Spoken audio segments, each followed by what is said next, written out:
Welcome to the first monthly recap video for LEGO Speedrunning, a series where we'll be covering all of the important events that take place in LSR on a month-to-month basis. From major glitches being discovered in a near 24-year-old game to the longest standing no-cut record being broken, April of 2023 was full of surprises. To compensate for the end of March also being quite eventful, we'll also be including the final week of that month in this video as well. To start, let's cover the two previous monthly challenges from March and April, as they were both announced within this last month. Congratulations to Sedum Naztec on his win of March's monthly challenge for LEGO The Incredibles. With a $220 prize pool, he managed to bring the record down all the way from a 1 hour and 56 minute run to just 9 minutes and 29 seconds with some major improvements. And I'd also like to congratulate Seed once again on his win for April's monthly challenge of LEGO Movie 2. Stay tuned to the end of the video to see which game is up next this month. Now, let's finally head over to LEGO Batman 1, where the discovery of a new major piece of tech changed the game forever. On March 25th, a massive new tech was discovered for LEGO Batman 1 by Sonics. Sonics discovered that one can get into the Battering aim state mid-jump, and this then allows for an additional jump. If you're familiar with Super Mario Odyssey, it's basically like a cap jump from that game. For it to work, all you have to do is throw your Batarang at an object further away and press and hold the punch button again. As soon as the Batarang catches up to you, you'll be in the Batarang aiming state and you can jump out of it. We decided to name this technique Batarang Double Jump, or BDJ for short. While this sounds really overpowered in theory, the community sadly quickly learned that there are not that many jumps that need extra height or distance. But what we discovered with it was that a lot of really stupid and hard jumps got way more consistent because of it, basically trading a 2-second time loss for a lot more consistency. But let's take a look at what skips actually were discovered because of it. The biggest new skip was a way to completely skip all Harley Quinn phases in 3-5. By turning the turnstile right before the cutscene starts, we can jump onto it, throw the Batarang at a plant pot, and then time a wall jump to get to the top of the balcony with Robin. Inside the church, we can then do a BDJ with Batman that skips pulling a lever and skips a few additional camera pans. We then grab the glide suit early and upwarp to the end of the room.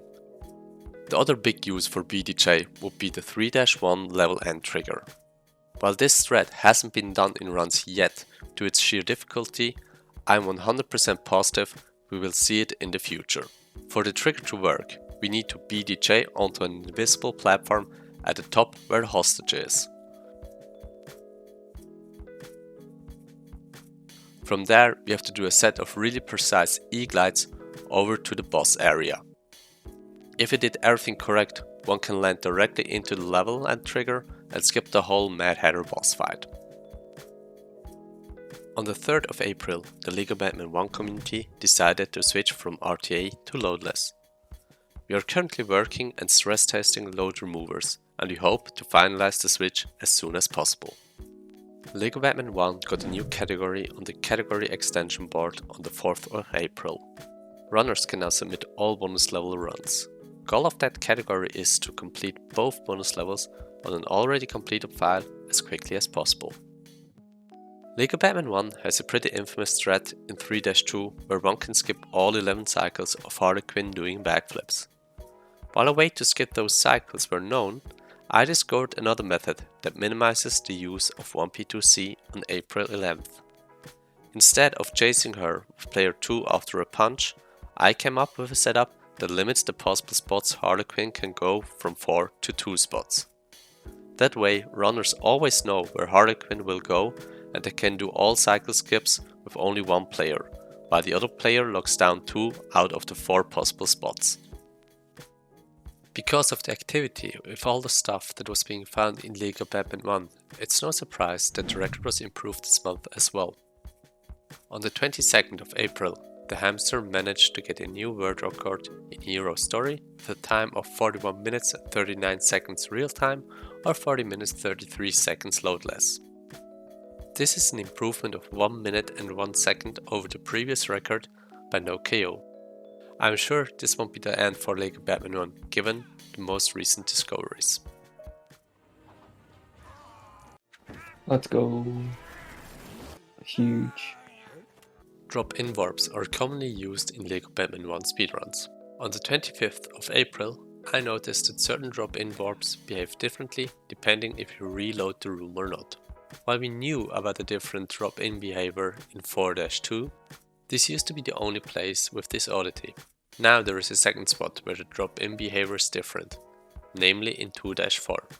This lights up the question if other drop-in warps can be found in the future by reloading certain rooms. I guess we have to wait and see. LEGO Star Wars had a very busy month, with both Star Wars 1 and the complete saga getting time in the limelight.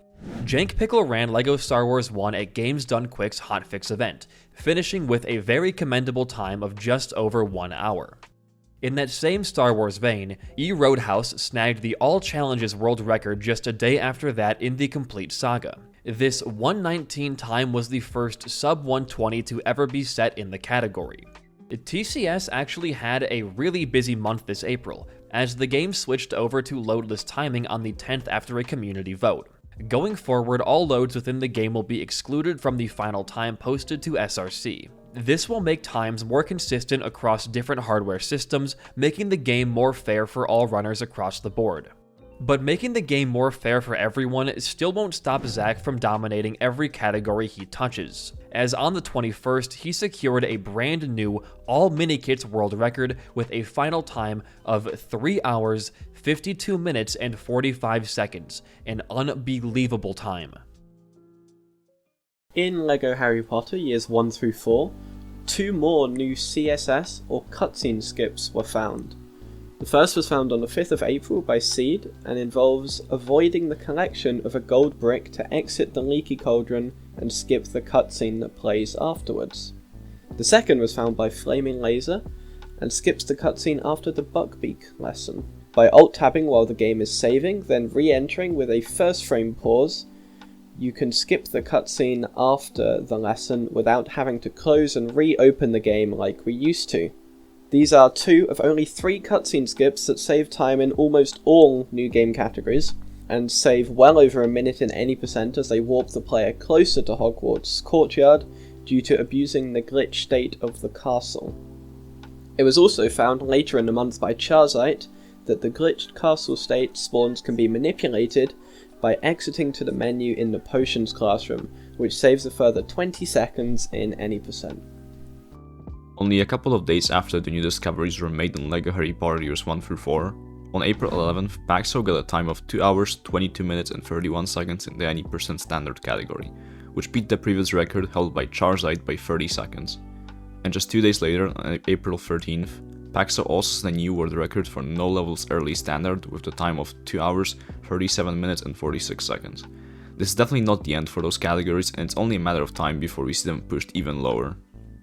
Also, right at the end of the month, on April 29th, Seed found a consistent setup for Chess Skip, one of the few out-of-bounds doors that can be hit in the game. This is estimated to save around 17 seconds in the no-cut categories, but a big 30 seconds in standard categories due to you being able to skip part of the following cutscene. Already this has started to be implemented into shorter game runs, and it is only a matter of time before this strat starts being used in any percent as well. LEGO Harry Potter Years 5 through 7 also saw some action towards the end of the month. Seed found 2 setups for new out-of-bounds doors that can be used in various non-any percent runs. The first is in the level 6-6, where getting the AI-controlled character stuck in a specific spot causes a launch, and then the trigger can be hit with pause flies. In the final room of 6-5, a launch can be generated by turning Sirius into his dog form, then pause flying to hit the trigger. Unfortunately, as you do not normally have Sirius in this level, the second setup is free play only. Seed also improved the no levels early unrestricted no cut record this month, improving his own time to a 1:47.25. That's a massive 12.5-minute PB. Seed has admitted himself that that run had some silly mistakes, so it'll be interesting to see if this category goes down any lower anytime soon. The 2023 as a whole was a super influential year for LEGO racers, as the community had never been this active. This renewed interest led to the discovery of multiple new glitches and tech, such as the Super Warp. Found on March 29th by Vincent Oron, this weird glitch is caused by using the warp item in a really strange state. You have to be in the air above top speed and then let go of the gas. So if you have top speed when using the warp item and let go of the gas during the animation, you get to land and bounce further than normal. While this was first discovered on Dark Forest Dash, the most impactful use was on the track Desert Adventure Dragway, where you're able to super warp all the way through the starting tunnel. With the Super Warp, Vincent was able to shave 3 seconds off the track record. Green 9 managed to make a small improvement and the two traded it back and forth, but Vincent eventually ended up with a 1 minute, 6 second, and 56 millisecond time, beating the previous normal warp record by 3.5 seconds. Speaking of Green 9, on April 2nd he beat his previous full game glitchless record by around 4 seconds, after it stood for just 1 day short of a full year. Circling back to Dark Forest Dash, the course got its own improvement in the form of a 35-second world record, shaving over 2 seconds off of the previous time. This run uses a very inconsistent glitch where your car gets lifted up into the air, gets stuck, and builds up an insane amount of speed, causing the game to freeze for a moment. The car will then get launched in a random direction. In an ideal scenario, the car will bounce off of a couple of walls and then straight over the finish line. Bagel got this perfectly, creating a record that is sure to stay for quite some time. The regular any percent category had just as much activity in the month of April as it has in the last 9 years.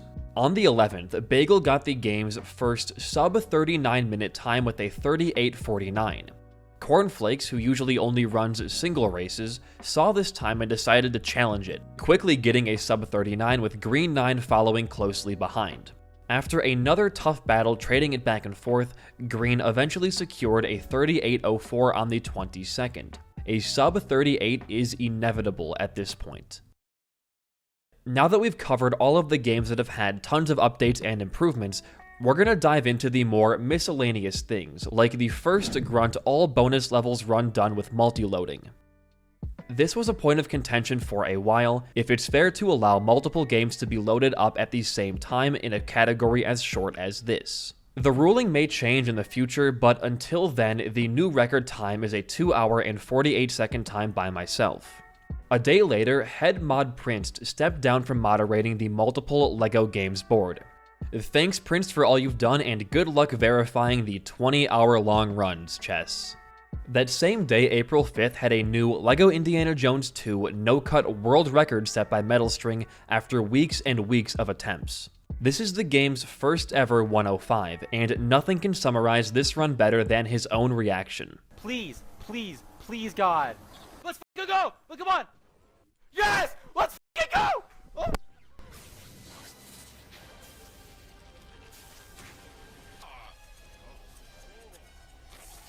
Both Metalstring and myself went on to do the first LIJ1 All Bananas co-op run a day later, while also working in a potential route for an LIJ2 All Bananas category. Later in the month, Frostfox found an improved route for All Bananas by finally figuring out how LIJ1 chooses to unlock bonus levels in a very, very lengthy Discord message. His discoveries also affect the bonus level new game categories, making this a huge find for nearly all of the game's category extensions. In other LEGO Indiana Jones related news, record holder Chimkin announced he'd be running LIJ1 at pace this year. Good luck. On the 8th, Sedum Nastek completed the first speedrun of LEGO Dimensions on an emulator, after a tedious few months of setup. There's no official category on SRC for emulated runs, but if it ever gets added, Seed would have the world record time of 1 hour, 16 minutes, and 39 seconds on his second run of the game. A week later, Seed would also secure the LEGO Movie 2 world record, beating the previous record that stood for a year and a half. The monthly challenges have a great way of breathing new life into the lesser played games. On March 28th, Flaming Laser gets the first ever sub 1 hour in-game time run in Ninjago. With that record, Flaming Laser broke my 2+ year long record in that game. Huge congrats to Laser to bring this game down to sub 1 hour. On April 9th, Flaming Laser finds a way to replicate a known glitch from LEGO Star Wars The Force Awakens in another 3.0 LEGO game, namely Ninjago. The mentioned glitch is a scope jump, where you can jump out of the aiming state, giving you a triple jump. While there are not that many characters that can aim in Ninjago compared to TFA, it is still a cool find. For it to work, you need to start aiming and then time a jump so the crosshairs appear mid-jump. From there, one can jump again. That was everything that happened this month in LEGO Speedrunning. If you'd like to stay up to date on any findings that the community makes, the Discord link will be down below. You can also find a link to the monthly challenges Discord, where this month the chosen game and category just so happens to be LEGO Harry Potter years 5 through 7 no levels early. The challenge is only open to new runners of a game, so everyone has a shot. Thanks for watching and see you next month.